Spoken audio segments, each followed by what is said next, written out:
তুমি কি পাপ করেছো, কি অন্যায় করেছো?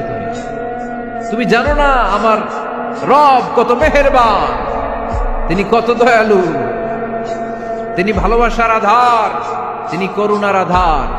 তোমার পাপ অন্যায় যদি হয় খালের পানির সমান, বিলের পানির সমান, আমার আল্লাহর দয়া সাগরের পানির সমান।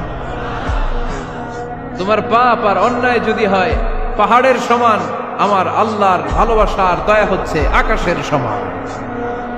তুমি যদি তওবার মতো তওবা করতে পারো, ক্ষমার মতো ক্ষমা চাইতে পারো, চোখের পানি ছেড়ে, চোখের পানির বড় দাম, চোখের পানির মধ্যে বিশাল কারিশমা, এটা আল্লাহ খুব পছন্দ করে। 2 ফোঁটা পানি আল্লাহ পছন্দ করে। এক, জেহাদের ময়দানে শহীদের গা বেয়ে ঝরে পড়া রক্তের ফোঁটা। 2 হচ্ছে অনুতপ্ত বান্দার চোখের পানির ফোঁটা। বান্দা যখন অনুতপ্ত হয়ে চোখের পানি ছেড়ে কাঁদে, তার চোখের পানি চোখ